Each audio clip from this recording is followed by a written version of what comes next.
சுரேஷுக்கும் இவளுக்குமா இல்ல உனக்கும் பாக்கியராஜுக்குமா? இல்ல அத்த, அது வீட்லயும் பாக்கதானே செய்யறேன். எந்நேரமும் 2 பேரும் கதவை சாத்திக்கிட்டு இருக்கிறது.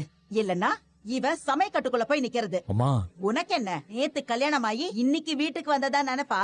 ஜாலியா இருக்கணும்னா புள்ளையே பெத்திருக்க கூடாது. பெத்தாச்சுல்ல, அப்ப பொறுப்பா பாத்துக்கணும். ஆனா உனா இத ஒண்ணு பண்ணிருவா. என்னம்மா என்னென்னமோ பேசுறீங்களே? நான் என்னடா தப்பா பேசுனேன்? நான் தாமா சொன்னேன் அத்தை வீட்டுல பாப்பாவை விடலாம். எல்லாம் உங்க இஷ்டத்துக்கே செய்யறதா இருந்தா அப்புறம் நாங்க பெரியவங்க எதுக்காக இங்க இருக்கோம்? எங்களுக்கு அவ்வளவுதான் மரியாதையா இங்க? அந்த குடும்பம் பாப்பாவுக்கு என்னெல்லாம் சொல்லி கொடுத்துச்சோ தெரியலையே.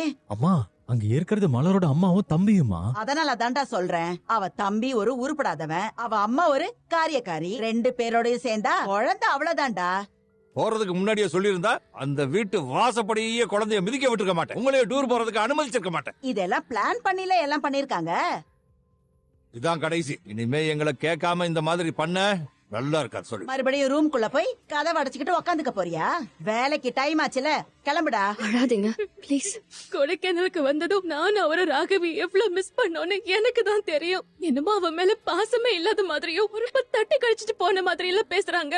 அவ கூட வச்சு பாத்துக்கணும்னு அம்மா ரொம்ப ஆசைப்பட்டாங்க.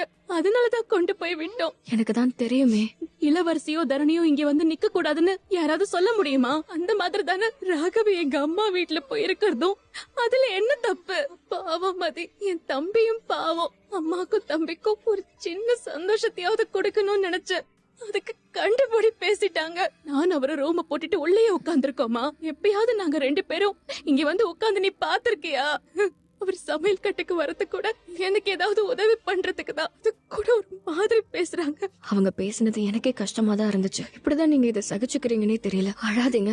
உனக்கு காலேஜுக்கு டைம் ஆகலையா? நீ கிளம்பு. அதெல்லாம் பரவாயில்ல, என்னால உன் வேலை கெட வேணாம். வேலைய பத்தி நீங்க எதுவும் யோசிக்காதீங்க. கொஞ்ச நேரம் உட்கார்ந்துருக்கேன். நான் இருக்கிறது உங்களுக்கு கஷ்டமா இருந்தா சொல்லுங்க, நான் போயிடுறேன். ஐயோ அதெல்லாம் இல்ல, உனக்கு டைம் ஆச்சுன்னு தான் யோசிச்சேன். இங்கதான் இருக்கியா நீ? தலை வலிக்குது, கொஞ்சம் காஃபி போடு. ஒரு நிமிஷம். என்ன?